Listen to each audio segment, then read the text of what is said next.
Breaking news చూస్తున్నారు. YCP ఆఫీసుల భాగోతం ఒక్కొక్కటిగా వెలుగులోకి వస్తున్నాయి. ఏపీలోని 26 జిల్లాల్లో సరైన అనుమతులు లేకుండా వైసీపీ ఆఫీసులకు సంబంధించిన బ్రేకింగ్ న్యూస్ చూస్తున్నారు. అనకాపల్లిలో స్థానికులు వద్దంటున్న ఆఫీస్ నిర్మాణం జరిగింది. నరసింగరావుపేటలో 2 ఎకరాల ప్రభుత్వ భూమిలో వైసీపీ ఆఫీస్ నిర్మాణానికి సంబంధించి ఆ బ్రేకింగ్ న్యూస్ చూస్తున్నాం. ఇక్కడ కాపు భవనం, స్పోర్ట్స్ క్లబ్ కట్టాలని ఎప్పటి నుంచో స్థానికుల డిమాండ్ ఉంది. స్థానికుల డిమాండ్ని పక్కన పెట్టి వైసీపీ ఆఫీస్కు స్థలం కేటాయించడం జరిగింది. హైకోర్టుకు కూడా వెళ్లామంటున్నారు స్థానికులు. మాజీ మంత్రి గుడివాడ అమర్నాథ్పై స్థానికులు ఆగ్రహాన్ని వ్యక్తం చేస్తున్నారు. విశాఖపట్నం ఎండడలోనూ 100 కోట్ల విలువైన భూమిలో వైసీపీ ఆఫీస్ నిర్మాణానికి సంబంధించి అక్కడ కూడా స్థానికుల నుంచి ఆగ్రహం వ్యక్తం అవుతున్నట్టుగా తెలుస్తోంది. బ్రేకింగ్ న్యూస్ చూస్తున్నారు. ఒక్కొక్కటిగా వెలుగులోకి వస్తున్నాయి వైసీపీ ఆఫీసుల భాగోతం. అవును, వైసీపీ ఆఫీసుల భాగోతం ఒక్కొక్కటి వెలుగులోకి వస్తున్నాయి. ఏపీలోని 26 జిల్లాల్లో సరైన అనుమతులు లేకుండా వైసీపీ ఆఫీసుల నిర్మాణానికి సంబంధించిన బ్రేకింగ్ న్యూస్ చూస్తున్నాం. అనకాపల్లిలో స్థానికులు వద్దంటున్న ఆఫీస్ నిర్మాణం చేపట్టారు. నరసింగరావుపేటలో 2 ఎకరాల ప్రభుత్వ భూమిలో వైసీపీ ఆఫీస్ నిర్మాణం జరిగింది. ఇక్కడ కాపు భవనం, స్పోర్ట్స్ క్లబ్ కట్టాలని ఎప్పటి నుంచో స్థానికుల డిమాండ్ ఉంది. స్థానికుల డిమాండ్ని పక్కన పెట్టి వైసీపీ ఆఫీస్కు స్థలం కేటాయించడం జరిగింది. హైకోర్టుకు కూడా ఆశ్రయించారు. అవును, హైకోర్టును కూడా ఆశ్రయించారు స్థానికులు. మాజీ మంత్రి గుడివాడ అమర్నాథ్పై స్థానికులు ఆగ్రహాన్ని వ్యక్తం చేస్తున్నారు. విశాఖపట్నం ఎండడలోనూ 100 కోట్ల విలువైన భూమిలో వైసీపీ ఆఫీస్ నిర్మాణం జరిగింది. మరిన్ని అప్డేట్స్ తెలుసుకుందాం. ముఖ్యంగా విశాఖపట్నం, అనకాపల్లి, అలాగే విశాఖపట్నం, కర్నూలు, రాజమండ్రి నుంచి మా ప్రతినిధులు అందిస్తున్న రిపోర్ట్.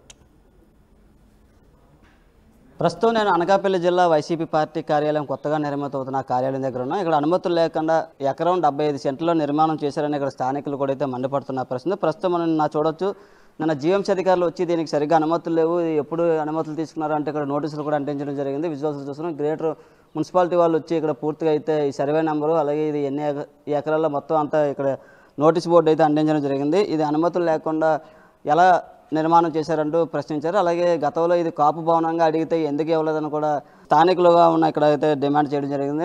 నరసింగరావుపేటలో ఉన్న ఈ వైసీపీ కార్యాలయాన్ని నిర్మించడంపై స్థానికులు పూర్తిగా వ్యతిరేకిస్తున్న ప్రశ్న ఉంది. ప్రస్తుతం అంతా స్థానికులు ఉన్నారు. సార్ చెప్పండి, ఏ విధంగా చూడొచ్చు? మీరు గతంలో కూడా దీనిపై వ్యతిరేకించారు, ఎందుకని?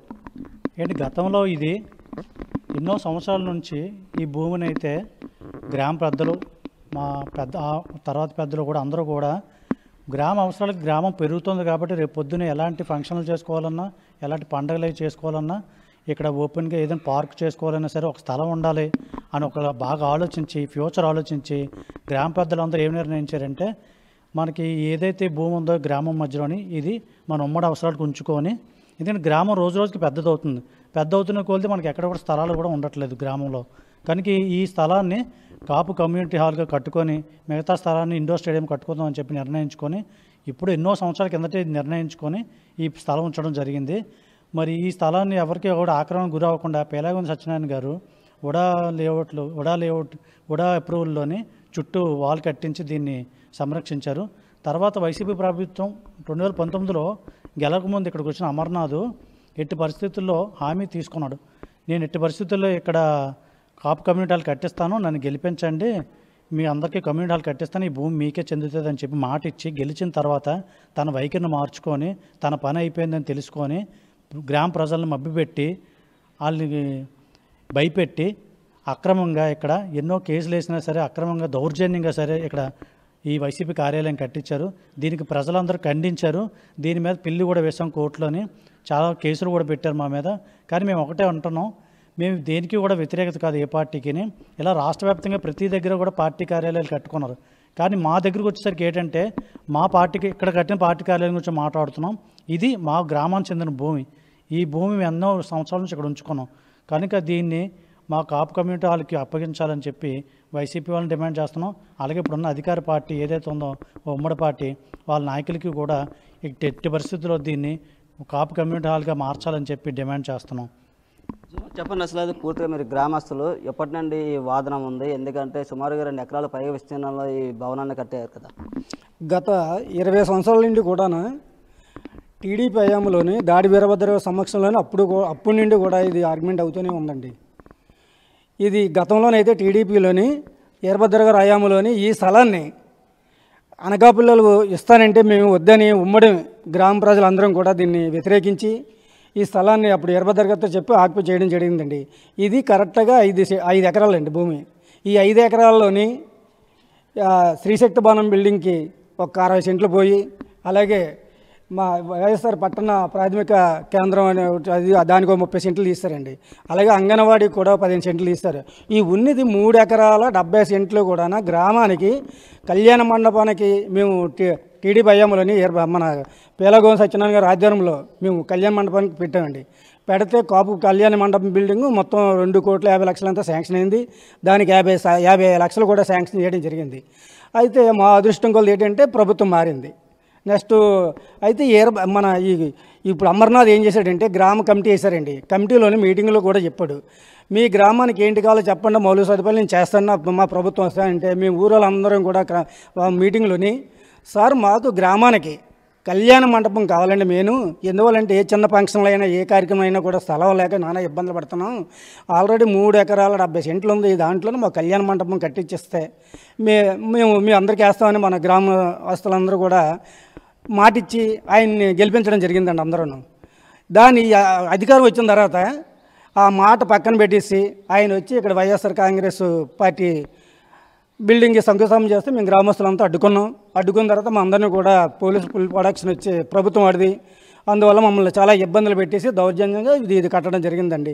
అయితే మేము కోర్టుకు కూడా వెళ్ళడం జరిగింది. కోర్టులో వేసాం, కానీ కోర్టులో కూడా ఆపమని చెప్పారు. కానీ దాన్ని కూడా బేఖాతరు చేశారనమాట, దౌర్జన్యం అనమాట. అందువల్ల మేము కూడా మరి ఏమి చేయలేక నిత్యాసత చూస్తున్నాం కదండి రాష్ట్రంలో ఎంత దారుణంగా ఉందో. అందువల్ల మేము భయపడి ఉండిపోయాం. మేము ఇప్పుడైనా కాంగ్రెస్ ఇప్పుడు టీడీపీ ప్రభుత్వం వచ్చింది కాబట్టి ఈ జనసేన అధ్యక్షులు మన ఎలక్షన్ ముందు వచ్చారు, చూసిన తర్వాత సరే మనం వస్తే మాత్రం గ్యారెంటీగా దీన్ని కాపు కమ్యూనిటీ బిల్డింగ్కి నేను చేస్తానని కొందరు రామకృష్ణ గారు మనకి ఆల్రెడీ ఇవ్వడం జరిగిందండి, మాట ఇచ్చారు. ఆ ప్రకారంగా మాకు ఇప్పుడు ఈ కాపు కమ్యూనిటీ బిల్డింగ్ కళ్యాణ మండపం మాకు కావాలని మా గ్రామస్తులందరి తరపున మేము కోరడం జరుగుతుంది సార్. చెప్పండి, అసలు ఇప్పుడు నిర్మాణంలో జరుగుతుంది ఈ బిల్డింగ్, ఇప్పుడు నిన్న నోటీసులు జీఎంసీ అధికారులు వచ్చి నోటీసులు అందించారు, ప్రస్తుతానికి ఆగింది. ఏ విధంగా సార్ దీన్ని మేము ఈ చర్యని సూపర్గా గుర్తిస్తున్నామండి. యాక్చువల్గా దీనికోసం చాలా నుంచి పోరాడుతున్నాం. 4 సంవత్సరాల ఇంతకు ముందే పిలగొందుగా హయాంలోనే గోడ కట్టారు, దానికి అది విఎంఆర్డీ నిధులు కట్టారు. సో దీని ఏంటంటే భూమి గవర్నమెంట్ భూమి అని చెప్పేది గవర్నమెంట్ భూమి కాదండి, ఇది జీవీఎంసీ వాళ్ళు అదివరకే తీసుకున్న భూమి అండి ఇది. సో దీంట్లో ఏంటంటే మేము లాస్ట్ టైం ఇక్కడ మేము చాలామంది వ్యతిరేకించాం. అప్పుడు పోలీస్ ప్రొటెక్షన్తో పెట్టి వాళ్ళ గవర్నమెంట్ ఉంది కాబట్టి దీనికి ఆర్టీలో ఇన్ఫర్మేషన్ యాక్ట్లో పెట్టినప్పుడు కూడా దీనికి ఏ విధంగా అనుమతులు లేవని చెప్పి మాకు డాక్యుమెంట్ కూడా ఇచ్చారు. దీని హైకోర్టు కూడా వెళ్ళామండి. ఇది సో ఈ హైకోర్టులో పిల్లు ఉండగానే వాళ్ళ యొక్క ప్రభుత్వం అంతా గవర్నమెంట్ అధికారం వాళ్ళది కాబట్టి వాళ్ళ ఇష్టం సంతకాలు పెట్టించుకుని దీనికి ఇక్కడ బిల్డింగ్ కన్స్ట్రక్షన్ స్టార్ట్ చేశారు. మేము అప్పటికే అడ్డుకున్నప్పుడు చాలా అసలు పోలీస్ ప్రొటెక్షన్తో పెట్టి దీని ఇంత బలవంతం కట్టారు. ఇప్పటికీ అధికారం వాళ్ళది కాబట్టి అంతా చలాయించిపోయింది. దీనికైతే ఒక్క అనుమతి కూడా లేదండి. బిల్డింగ్ అయితే ఒక అనుమతి లేకుండా ఈ బిల్లు కట్టారు. దీన్ని మనం కూడగొట్టేస్తే బాగుంటుంది నా అభిప్రాయం.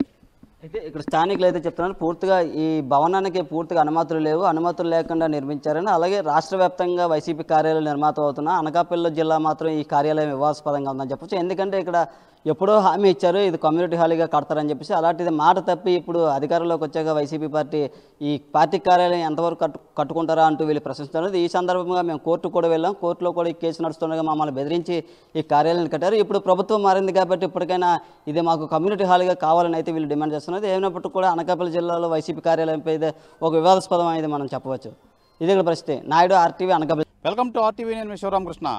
మనం చూసుకోవచ్చు వైసీపీ కార్యాలయాలకి మొత్తం రాష్ట్ర వ్యాప్తంగా 26 జిల్లాల్లో 26 వైసీపీ ఆఫీసులు అయితే కట్టడం అయితే జరిగింది. అవన్నీ తుది దశకు అయితే చేరుకున్నాయి.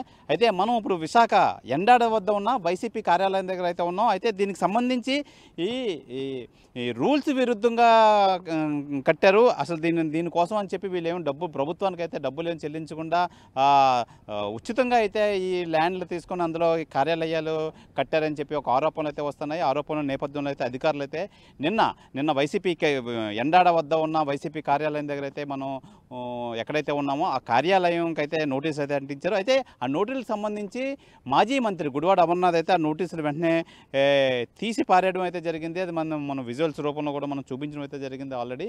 అయితే ప్రధానంగా మనం ఇప్పుడు చూసుకోవచ్చు ఈ బిల్డింగ్ ఏ బిల్డింగ్ అయితే ఉందో విశాఖ ఎండాడ చిన్నగదిరి మండలం వస్తుంది. విశాఖ చిన్నగదిరి మండలం ఎండాడలో కేటాయించిన 100 కోట్ల విలువైన భూమి, సుమారు దగ్గర 2 ఎకరాలు ఉంటుంది. అయితే దీని విలువ అయితే 100 కోట్ల విలువైన భూమిలో పూర్తయిన వైకాపా కార్యాలయం. ఆ కార్యాలయం ఎదురుగుండా ఉన్నాం. మన కెమెరామెన్ అయితే విజువల్స్ అయితే చూపిస్తున్నారు.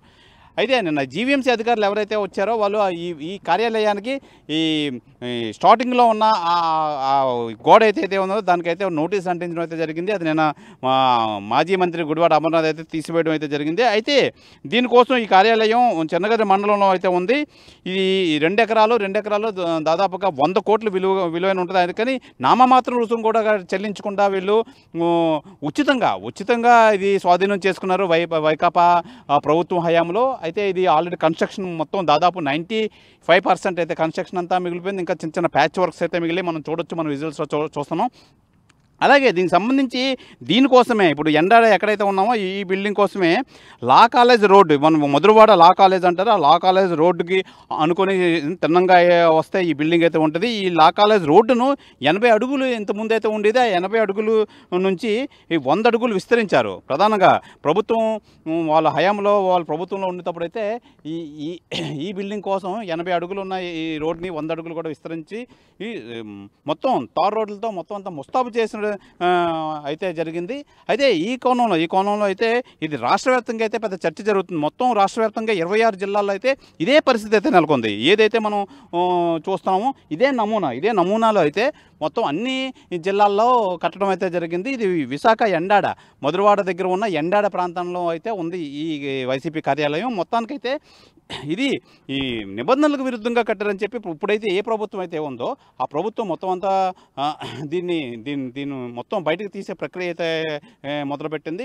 ఈ నేపథ్యంలో అయితే జీవీఎంసీ అధికారులు ప్రతి జిల్లాలోని నోటీసులు అయితే ఇస్తున్నారు. ఎందుకు కట్టారు, ఎలా కట్టారు, దీని మొత్తం అంతా రికార్డ్స్ అయితే సబ్మిట్ చేయాలని చెప్పి ఇస్తున్నారు. అయితే మనం విశాఖ సంబంధించి వైకాపా ఎండాడ కార్యాలయం దగ్గర అయితే ఉన్నాం. దీనికి సంబంధించి జీవీఎంసీ అధికారులు అయితే రావడం అయితే జరిగింది. దీని రికార్డ్స్ అన్నీ అడిగితే ఇందులో వైసీపీ కార్యకర్తలు నిన్న ఏదైతే జరిగిందో నిన్న అధికారులు వచ్చి దీని రికార్డ్స్ అవి అడిగితే ఈ రికార్డ్స్ అన్నీ దీనికి సంబంధించి రికార్డ్స్ అన్నీ ఈ వైవి సుబ్బారెడ్డి దగ్గర ఉన్నాయి. వైవి సుబ్బారెడ్డి గారి దగ్గర అడిగి తీసుకోండి అని చెప్పి వీళ్ళు వ్యంగ్యంగా సమాధానం చెప్పడంతో ఈ జీవీఎంసీ అధికారులు అయితే అవాక్కయ్యారని చెప్పాలి. అవాక్కయ్యారు. అలాగే ఈ నోటీసులు ఇవ్వడం, అంటించడం, నోటీసులు వెంటనే తీసేయడం ఇదంతా చర్చనీయంగా దారితీస్తుంది. ఈ నేపథ్యంలో మొత్తం అంతా రాష్ట్ర వ్యాప్తంగా అయితే ఓవరాల్గా మొత్తం 26 జిల్లాల్లో వైకాపా కార్యాలయాల మీద అయితే ప్రస్తుత ప్రభుత్వం అయితే కొరడా జులిపిస్తుందని చెప్పాలి. ఈ నేపథ్యంలో మనం ఈ వైకాపా కార్యాలయం ముందైతే ఉన్నాం. వైకాపా కార్యాలయం మనం చూడొచ్చు. మొత్తం అంతా ఓవరాల్గా వర్క్ అయితే అయిపోయింది. మొత్తం ఏ నమూనా అయితే ఉందో మొత్తం 26 ఈ జిల్లాలో 26 జిల్లాల్లో ఆంధ్ర రాష్ట్రంలో 26 జిల్లాలో మొత్తం ఇదే నమూనా, ఇదే కలర్స్ అయితే పెయింటింగ్ అది వేసి ఒక ట్రేడ్ మార్క్ లాగా వైసీపీ కార్యాలయం అయితే ఉంది. మనం చూడొచ్చు వైసీపీ ఈ కార్యాలయం ముందు ఎంత పార్కింగ్ అది కూడా చాలా పక్కా ప్లానింగ్ ప్రకారం అయితే వీళ్ళంతా ప్లాన్ చేసి మొత్తం అంతా సదును చేసి అది పెట్టారు. ఇదంతా మొత్తం ముస్తాబయ్యి మొత్తం అయితే ఇదంతా మొత్తం ప్రభుత్వం మళ్ళీ అధికారంలోకి వస్తుంది. అధికారంలోకి వస్తే వీళ్ళంతా ఇవన్నీ వాడుకోవడానికి సుజావుగా ఉంటుందని చెప్పి గత ప్రభుత్వం వైసీపీ ప్రభుత్వం అయితే ప్లాన్ చేసిందని చెప్పాలి. ఇది ఇక్కడ వైసీపీ కార్యాలయం కోసం తాజా విశేషాలు. కెమెరామెన్ సాగర్తో శివరామకృష్ణ RTV, విశాఖ ఎండాడ వద్ద ఉన్న వైసీపీ. అధికారంలోకి వచ్చిన టీడీపీ ప్రభుత్వం దూకుడు పెంచింది. అక్రమంగా నిర్మించినటువంటి పార్టీ కార్యాలయాలను కూల్చివేట ప్రక్రియను కొనసాగుతుంది. నిన్నటి రోజున అమరావతిలో పెద్ద ఎత్తున భవనం ఈ వైసీపీ కార్యాలయాన్ని కూల్చివేసింది అధికార పార్టీ. ఈ నేపథ్యంలోనే రాష్ట్ర వ్యాప్తంగా కూడా 13 నియోజకవర్గాల్లో, ఉమ్మడి జిల్లాలు చూసుకుంటే 26 నియోజకవర్గాల్లో కూడా వైసీపీ కార్యాలయాల నిర్మాణానికి గత ప్రభుత్వం అధికారంలో ఉండగా జగన్మోహన్ రెడ్డి ప్రభుత్వ స్థలాలు కేటాయించారు, అక్రమ నిర్మాణాలు చేపట్టారు, అనుమతులు లేకుండా బిల్డింగ్లు కట్టారనేటువంటి దీని మీద కూడా పెద్ద ఎత్తున దుమారం లేస్తున్నటువంటి తరుణంలోనే ఈరోజు రాష్ట్ర వ్యాప్తంగా ఉన్నటువంటి కార్యాలయాలకు సంబంధించిన కూల్చివేతకు సిద్ధమవుతుంది అధికార పార్టీ. అందులో భాగంగానే మొదటగా విశాఖ, అనకాపల్లి, రాజమండ్రి, నెల్లూరుతో పాటు అనంతపురం జిల్లాలకు సంబంధించినటువంటి పార్టీ కార్యాలయాలకి నోటీసులు జారీ చేయడం జరిగింది. మనం ప్రస్తుతం కర్నూలులో ఉన్నటువంటి పార్టీ కార్యాలయం, వైసీపీకి సంబంధించినటువంటి కార్యాలయం నిర్మాణం జరిగే చోట ఉన్నాము. ఇది కర్నూలు నగరం హాట్గా ఉన్నటువంటి ఫైర్ రోడ్ జంక్షన్లో సర్కిల్లో ఈ యొక్క నిర్మాణం చేపడుతున్నటువంటి పరిస్థితి కనిపిస్తుంది. ప్రస్తుతం మనం చూస్తున్నాం నిర్మాణ దశ పూర్తి చేసుకునేటువంటి పరిస్థితి ఉంది. పైకప్పు కూడా కంప్లీట్ అయిపోయినటువంటి పరిస్థితి కనిపిస్తుంది. ఫినిషింగ్ దగ్గర ఉన్నటువంటి ఉంది వైకాపా కార్యాలయం. ఫైర్ రోడ్ జంక్షన్లో ఉన్నటువంటి ఈ కార్యాలయము 100 కోట్లు విలువైనటువంటి భూమిని కేటాయించారు. ఆగ్రో సంస్థకు సంబంధించినటువంటి ప్రభుత్వ స్థలం ఇది. 1 ఎకరా 60 సెంట్ల విలువైనటువంటి భూమి 100 కోట్లు విలువ చేస్తుంది. ఈ భూమికి సంబంధించినటువంటి అనుమతులు అప్రూవల్గా తీసుకుంది వైకాపాకు సంబంధించినటువంటి ప్రభుత్వమే. ఏదైతే వైసీపీకి సంబంధించినటువంటి మేయరే ఇక్కడ బాధ్యతలు నిర్వహిస్తున్నారు. కర్నూలు కార్పొరేషన్ గత ఎన్నికల్లో జరిగినటువంటి కార్పొరేషన్లో వైసీపీ పార్టీ అధికారం చేపట్టింది. ఇక్కడ కర్నూలు నగర మేయర్గా బివై రామయ్య ఉన్నటువంటి పరిస్థితి ఉంది. ఈ నేపథ్యంలోనే వైకాపా కార్యాలయాలు ఏర్పాటు చేయాలని పెద్ద ఎత్తున నిర్మాణం చేపట్టాలని ప్రభుత్వం కూడా నిర్ణయం తీసుకున్న నేపథ్యంలోనే రాష్ట్ర వ్యాప్తంగా కూడా ఉమ్మడి జిల్లాలు 26తో పాటు 26 జిల్లాల్లో కార్యాలయాలకి ఒక్కొక్క ఎకరా స్థలం కేటాయించిన ప్రభుత్వం విలువైనటువంటి కోట్లు విలువైనటువంటి భూములు కేటాయించారనేటువంటి విమర్శలు వస్తున్నటువంటి నేపథ్యంలో పెద్ద ఎత్తున కూడా విమర్శలు తలెత్తున్నాయి. అయితే ఈ బిల్డింగ్ల నిర్మాణానికి అన్ని అనుమతులు తీసుకున్నాము, మొత్తం చట్టం ప్రకారమే రూల్ ప్రకారమే నిర్మించినటువంటి పరిస్థితి ఉంది. అయితే ప్రభుత్వం మాత్రం కూల్చివేసేటువంటి ప్రక్రియ మాత్రం ఒకవైపు వైసీపీ పార్టీ వ్యతిరేకిస్తుంది. మాజీ సీఎం జగన్మోహన్ రెడ్డి కూడా పెద్ద ఎత్తున ప్రజల మద్దతు కోరుతున్నారు. ప్రజా సంఘాలు ప్రజాస్వామ్యవాదులంతా కూడా రాష్ట్రంలో జరిగేటువంటి అరాచక పాలనను ఖండించాలని ట్విట్టర్ వేదికగా ఎక్స్ వేదికగా కోరినటువంటి పరిస్థితి ఉంది. ఈ నేపథ్యంలోనే ఎక్స్ వేదికలో ఈరోజు స్పందిస్తూ మంత్రి లోకేష్ కూడా పోస్ట్ చేయడం జరిగింది. జగన్ ఏంటి ప్యాలెస్ల పిచ్చి, రాష్ట్రమంతా నీ తాత జాగిరా అనే ఆగ్రహం వ్యక్తం చేస్తూ ట్వీట్ ఎక్స్లో పోస్ట్ చేయడం జరిగింది. జగన్ ఈ రాష్ట్రం నీ తాత రాజారెడ్డి జాగిరా. వైకాపా కార్యాలయం కోసం 26 జిల్లాల్లో భూములు కేటాయించారు. 1000 రూపాయల నామాత్రపు లీజుతో 42 ఎకరాలు పైగా కేటాయించారు. జనం నుంచి దోచుకున్న 500 కోట్లతో ప్యాలెస్ కడుతున్నావు. నీ ఒక్కడి భూదాహానికి కబ్జా అయిన 42 ఎకరాల్లో 4200 మంది పేదలకు సెంటు స్థలమైన ఇవ్వచ్చు. నీ విలాస ప్యాలెస్ల నిర్మాణానికి అయ్యేటువంటి 500 కోట్లతో 25,000 మంది పేదలకు ఇల్లు కట్టి ఇవ్వచ్చు. ఏంటి ఈ ప్యాలెస్ల పిచ్చి, నీ ధనదాహానికి అంతులేదా అని లోకేష్ ఎక్స్ వేదిక ఆగ్రహం వ్యక్తం చేసినటువంటి పరిస్థితి అయితే కనిపిస్తుంది. అయితే రాష్ట్ర వ్యాప్తంగా 26 జిల్లాల్లో పార్టీ కార్యాలయాలు కేటాయించారు. ఇక్కడ ఉన్నటువంటి ఈ కార్యాలయం సంవత్సరానికి 1600 మాత్రమే నామమాత్రపు రుసుముతో 33 సంవత్సరాల పాటు లీజుకు తీసుకున్నట్లు ఇక్కడ కర్నూలుకు సంబంధించినటువంటి కార్పొరేషన్ నగర మేయరు ఇక్కడ ఉన్నటువంటి పాలక మండలి ఆమోద ముద్ర వేసి నిర్మాణం చేపడుతున్నట్టు తెలుస్తుంది. అయితే ఇక్కడ ఉన్నటువంటి కర్నూలులో నిర్మితమవుతున్నటువంటి ఈ వైసీపీ కార్యాలయం సంబంధించి పూర్తిగా ఏర్పాటు కూడా కంప్లీట్ అయినటువంటి పరిస్థితి స్పష్టంగా కనిపిస్తూ ఉంది. అయితే కార్యాలయాలకు అక్రమం కట్టారా లేకపోతే ఎలా కడుతున్నారనే దాని మీద కూడా ఇష్టానుసారంగా కూల్చివేయకూడదు, ముందస్తుగా నోటీసులు ఇవ్వాలి. దాని ద్వారా ఒకవేళ అక్రమంగా కట్టింటే కూల్చివేయడానికి ప్రభుత్వం కూల్చివేసినా కూడా తప్పు లేదనేటువంటి భావన కూడా ప్రజా సంఘాల నుంచి కొన్ని రాజకీయ పార్టీల నుంచి వ్యక్తమయ్యేటువంటి పరిస్థితి అయితే స్పష్టంగా కనిపిస్తుంది. ఏదేమైనా మాత్రం రాష్ట్ర వ్యాప్తంగా పెద్ద ఎత్తున ఈ పార్టీ కార్యాలయాల కూల్చివేత మీద ఉత్కంఠ కొనసాగుతుంది. మరోవైపు వైసీపీ పార్టీ కూడా ఆగ్రహం వ్యక్తం చేస్తూ ఉంది. అధికారంలోకి వచ్చినటువంటి చంద్రబాబు నాయుడు కక్షపూరితమైనటువంటి రాజకీయం చేస్తున్నారు. దీన్ని ఖండిస్తూ ఉన్నాం. దీని పెద్ద ఎత్తున కూడా ప్రజాస్వామ్యవాదులు మద్దతు ఇవ్వాలి, వాళ్ళకు మాట్లాడాలని కోరేటువంటి పరిస్థితి వైసీపీ నాయకులది. వీడియో జిల్లా చంద్రశేఖర్తో హుసేన్, ఆర్టీవీ, కర్నూలు. ప్రస్తుతం మనం తూర్పుగోదావరి జిల్లా రాజమహేంద్రవరంలో ఉన్నాం. రాజమహేంద్రవరంలో అయితే వైఎస్ఆర్సీపీ కార్యాలయానికి ఏదైతే జిల్లా కార్యాలయాలు హెడ్ క్వార్టర్లో నిర్మించాలని జగన్మోహన్ రెడ్డి భావించారో ఆ కార్యాలయాలు అన్నీ కూడా అవినీతిగా కట్టినవని చెప్పి ఏదైతే కార్యాలయాలు ఉన్నాయో అన్నీ కూడా ఎటువంటి పర్మిషన్లు లేకుండా నిబంధనలకు విరుద్ధంగా కట్టిన కార్యాలయాలని చెప్పి అయితే చెప్తున్న పరిస్థితులు ఉన్నాయి. ఈ నేపథ్యంలోనే రాజమండ్రి మున్సిపల్ కమిషనర్ అయితే నోటీస్ కూడా సర్వ్ చేశారు. 7 రోజుల్లోగా దీని మీద వివరణ ఇవ్వాలంటూ కూడా నోటీస్ సర్వ్ చేసిన పరిస్థితులు అయితే ఉన్నాయి. నిన్న సాయంత్రం నోటీసులు ఇచ్చారు. అదైతే జిల్లా కార్యాలయ ఎవరైతే వైఎస్ఆర్సీపీ అధ్యక్షుడు జిల్లా అధ్యక్షుడు ఉన్నారో వారి పేరు మీదగా అయితే నోటీస్ సర్వ్ చేసిన పరిస్థితులు ఉన్నాయి. ఇదే మొత్తం బిల్డింగ్ అంతా కూడా కన్స్ట్రక్షన్ పూర్తయింది, చివరి దశలో ఉంది బిల్డింగ్ అంతా కూడా. అయితే ఇదే R&Bకి సంబంధించిన స్థలాల్లో అక్రమంగా నిర్మాణాలు జరిపారంటూ కూడా దీని మీద వివరణ ఇవ్వాలంటూ కూడా వైఎస్ఆర్సీపీ జిల్లా అధ్యక్షుడికి అయితే నోటీసులు సర్వ్ చేసిన పరిస్థితులు ఉన్నాయి. అదే R&B గెస్ట్ హౌస్ సంబంధించి R&Bకి సంబంధించిన 2 ఎకరాలు సుమారు 2 ఎకరాల స్థలం అయితే ఇది పూర్తిగా 2 ఎకరాల స్థలం అయితే ఈ బిల్డింగ్ అయితే నిర్మించారు. ఇదే విధంగా చూసుకుంటే బిల్డింగ్ కూడా అన్ని రాష్ట్ర వ్యాప్తంగా అన్ని కార్యాలయాలు కూడా ఒకే విధంగా ఉండాలంటూ కూడా బిల్డింగ్ స్ట్రక్చర్ అయితే కనిపిస్తుంది. ఒక పక్కన పెద్ద హాల్, ఏదైతే కార్యకర్తలతో సమావేశం అవడానికి ఒక పక్కన పెద్ద హాల్, అదేవిధంగా ఎవరైతే ముఖ్య నాయకులు ఉంటారో ముఖ్య నాయకులందరూ కూడా వెయిట్ చేయడానికి అయితే ఒక రూమ్ అయితే ఇక్కడ సెట్ చేశారు గ్రౌండ్ ఫ్లోర్లో. అదేవిధంగా చూసుకుంటే మనం పైన అయితే పూర్తి స్థాయిలో కార్యకర్తలతో మాట్లాడేందుకు అయితే ఒక పెద్ద హాల్ ఉంది. ఇంకా ఏం ఫర్నిచర్ ఉన్నాయి ఏంటనేది చూసే ప్రయత్నం చేద్దాం రండి. ఇదే విధంగా ఫస్ట్ ఫ్లోర్కి వెళ్ళే ప్రయత్నం చేద్దాం. ఫస్ట్ ఫ్లోర్లో ఏ విధంగా కన్స్ట్రక్ట్ చేశారనేది కూడా చూపించే ప్రయత్నం చేస్తాం మీ అందరికి కూడా. ఇదే పెద్ద హాల్, ఏదైతే కార్యకర్తలతో మాట్లాడేందుకు కానీ ముఖ్య నాయకులతో మాట్లాడే కానీ పెద్ద హాల్. ఇక్కడ చూసుకుంటే మనకి గ్లాస్ ఫిట్టింగ్ సంబంధించిన మెటీరియల్ అంతా కూడా వచ్చేసింది. ఏదైతే లైట్లు ఉన్నాయో లైట్ ఫిట్టింగ్, రోడ్డుకి సంబంధించిన లైట్లు కానీ గుమ్మాలు కానీ ఏదైతే ఇక్కడ మనం చూసుకోవచ్చు గ్లాస్ ఫిట్టింగ్, ఎక్కడా కూడా ఏసీ బయటికి వెళ్లకుండా గ్లాస్ ఫిట్టింగ్ చేయడానికైతే మొత్తం అంతా కూడా సామాగ్రి అంతా కూడా పూర్తి స్థాయిలో వచ్చిన పరిస్థితులు అయితే ఇక్కడ ఉన్నాయి. ఇదైతే మొత్తం ఒక 100 మంది కూర్చుని మాట్లాడే విధంగా అయితే ఈ బిల్డింగ్ స్ట్రక్చర్ అయితే ఉంది. ఇందులో ఒక పక్క మాత్రమే ఒక పక్క మాత్రమే చూసుకుంటే మాత్రం మనకి ఇక్కడ ఏదైతే ముఖ్య నాయకులు కానీ కార్యకర్తలు కానీ మాట్లాడుకునేందుకు ఈ ప్లేస్ చాలా అనువుగా ఉంటుంది. ఇదే విధంగా చూసుకుంటే పైన కూడా ఫస్ట్ ఫ్లోర్కి వెళ్ళే ప్రయత్నం చేద్దాం రండి. ఇదే ఫస్ట్ ఫ్లోర్లో ఏ విధంగా ఉందో కూడా చూసే ప్రయత్నం చేద్దాం రండి. ఇక్కడ కొంతమంది వర్కర్స్ కూడా ఉన్నారు. అదే చూసుకుంటే మనం ఈ కన్స్ట్రక్షన్ సంబంధించి సీలింగ్కి సంబంధించిన మెటీరియల్ అంతా కూడా ఇక్కడ ఉంది. ఏదైతే ప్లాస్టర్ సీలింగ్ సంబంధించిన మెటీరియల్ పూర్తి స్థాయిలో మెటీరియల్ అంతా కూడా సామాగ్రి అంతా కూడా ఖచ్చితంగా ఫినిష్ చేసే విధంగానే వీరైతే అడుగులు పడ్డాయని చెప్పుకోవచ్చు. ఇది అంత పెద్ద హాల్ అయితే పైన ఉందని చెప్పుకోవచ్చు.